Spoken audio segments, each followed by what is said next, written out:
Hello everyone, my name's Jane Sawyers and I'm a lecturer in the policing team at the university. I was a police officer for 33 years and retired in 2017 as the Chief Constable of Staffordshire Police. One of the modules I lead at the university is called Contemporary Policing, where we discuss with the students the history of policing in the UK and the current day challenges faced by officers and staff. One of those challenges is policing major incidents with other emergency responders, and this short PowerPoint will give you an insight into some of the content of the module. I will talk through some of the things I talk to students about when we are discussing the module. What is a major incident? Well, that's the commonly used definition of a major incident that you can see there. A major incident is an event or situation with a range of serious consequences which requires special arrangements to be implemented by one or more of the emergency services. So let's have a look at some events which constitute a major incident. You'll see from the photographs that are coming up that many different sorts of incidents can be classed as a major incident. It doesn't have to be a crime, as events such as flooding and fires can be classed as a major incident. The examples you can see there on the screen include ferry disaster, train crash, terrorist incident, the Hillsborough football incident, the Bradford Stadium fire. So a wide range of incidents can be classed as a major incident. A large number of inquiries generated by the public. So this can involve the police having to open a casualty bureau because normal police control rooms can't cope with the number of calls that are coming in. Large numbers of people, for example an accident at somewhere like Alton Towers or a coach overturning on the motorway, a full coach of people. Large scale combined resources of 2 or more emergency services. If you can imagine how many ambulances would be needed for casualties, fire engines to free people, police to close roads, divert traffic, secure the scene, gain evidence, etc. Large number of casualties, well, not only for the ambulance to go to hospital, but also to be freed and to be identified, role for both the fire service and the police service there. And the large number of services mobilised to cater for death, serious injury or homelessness of a large number of people. Think about a fire or a flood at old people's home, care home, and just what you would need to resource that. All those would be classed as a major incident.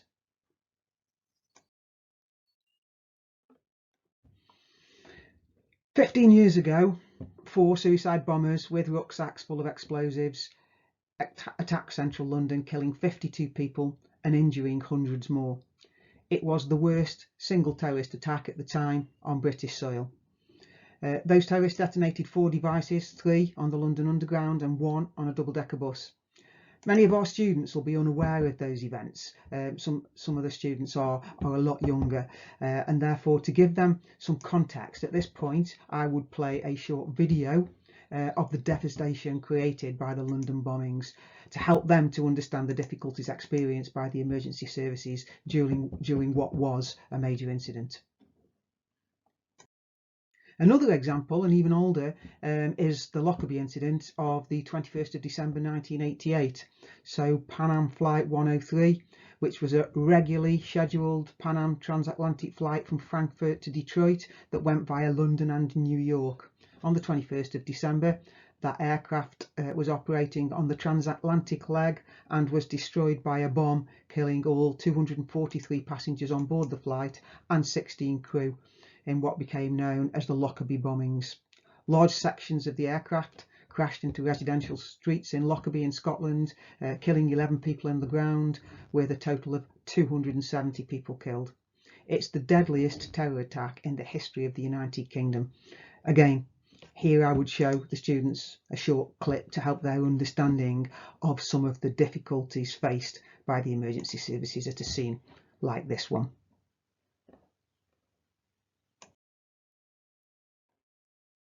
So the Civil Contingencies Act of 2004. Civil Contingencies Act, CCA as it's known, requires police, fire and ambulance to work together with other agencies to identify the risk, take steps to minimise it, put plans in place to respond to major incidents, work together to resolve major incidents when they occur, and make the public aware of what they can do to help, and develop plans for business continuity. Early legislation prior to this was enacted during or just after the Second World War, but it only provided for civil protection in terms of civil defence, which was defined as measures other than combat for allowing defence against hostile attack by a foreign power.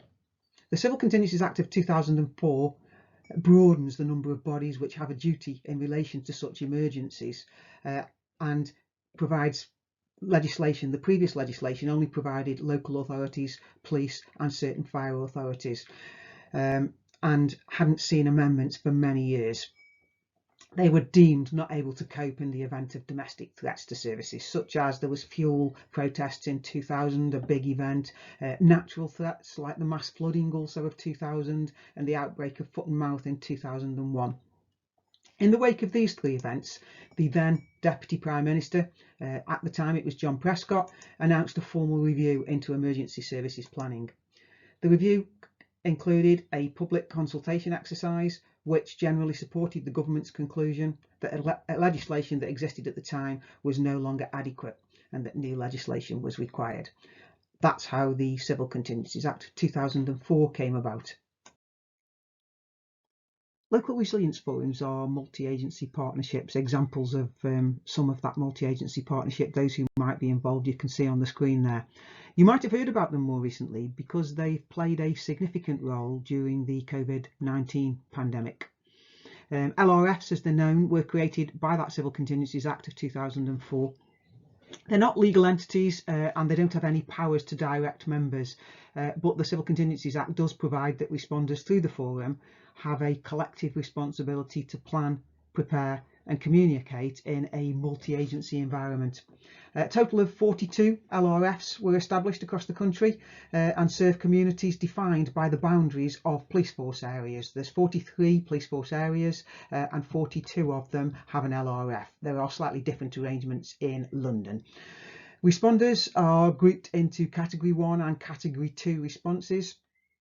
Category 1 responders are organisations that are at the core of the response to most emergencies. For example, the police, fire, ambulance, local authorities, the National Health Service, the Environment Agency. Category 2 responders are known as cooperating bodies. So those organisations which are less likely to be involved in the heart of the planning, but will be heavily involved in incidents that affect their own sector. So for example, utility companies, water and gas when it affects them, transport companies like the London Underground or airport operators where there's a major incident at an airport, and the Health and Safety Executive. The LRFs have a duty to train and exercise and have contingency plans in place for major incidents.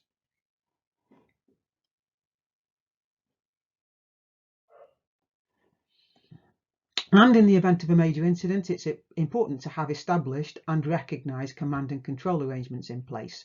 They follow the structure that you can see there on the slide, which is recognised by all the emergency services. So at the strategic end, there is a strategic coordinating group which sits in the event of an incident, which sets the direction for the whole of the incident. It coordinates all the responders, provides the resources for the responders. There's a tactical group, a tactical element of the coordinating group. So that takes the direction set at the strategic end, develops it into a plan and has a plan and coordinates the activities going forward. And then the actual doing, the operational ends. So these are the responder agencies, the people on the ground who actually execute that tactical plan and respond to the incident as it's happening.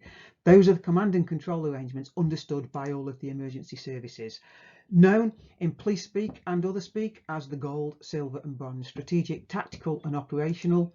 The strategic being the big picture of an event, the silver making it happen, and the bronze actually doing it. Probably the easiest way to remember it.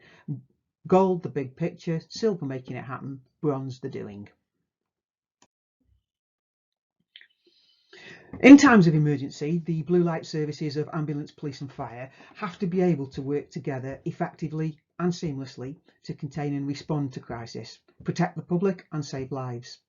However, reviews following major incidents, such as those bombings, London bombings in July 2005 that I talked about, the wide area floods in the UK in 2014, the shooting of 12 people in Cumbria by Derek Bird in 2010, all those incidents reported gaps and failings in the interoperability, the working between the services. Employers have a duty to train and protect their responders so that they can fill their life-saving roles. And the Joint Emergency Services Interoperability Programme, JESIP as it's known, was established in 2012 following a report by the Chief Officers of all three services submitted to the Home Secretary. JESIP's stated aims are to ensure that the blue light services are trained and exercised to work together as effectively as possible at all levels of command in response to major or complex incidents, including fast-moving terrorist incident scenarios, for example, so that as many lives as possible can be saved. There's also a JESIP app that you can see there on the right of your screen. It can be downloaded by anyone and provides a lot of useful information for responders at a major incident. Lots of police officers have the JESIP app downloaded in case they are sent to and have to be the first response at an emergency incident. You can download it yourselves onto your phone, have a look at it, have a flick through the app, increase your knowledge if you want to. I'm not going to ask you to explore the app, but I'm just going to give you an example of what I would do with the students there. So I'd ask them to have a look at the app now. They come into lectures with smartphones, tablets, laptop computers, etc. And at this point, I would ask them to have a look at the app to help their understanding. And then I'd give them a few minutes to find the answers to the questions that I've written down there. And then we discuss the answers as a group. So if you have a look there at the first question, for example, the acronym methane, that's a common model methane used for passing information between emergency services and their control rooms. By looking at what it stands for, the students are able to come to understand how it's used by the emergency services at a major incident. So in that particular case, the M, this is the information passed to control rooms and amongst the services. Everybody would go to an incident and give these details, so the methane details. So the M is for a major incident declared, E is exact location, T is the type of incident, H is hazards present or suspected, A is the access, so that routes that the emergency services can use to get there, routes that are clear, N is the number and severity of the casualties. You might have very large numbers of casualties, as I've said in some of the incidents I've mentioned, and E is the emergency services presence and those that are required at the scene. That's just the first example there of the questions, and I would go through those questions with the students and ask them to answer the questions, and then we'd have a discussion as a group about all those questions.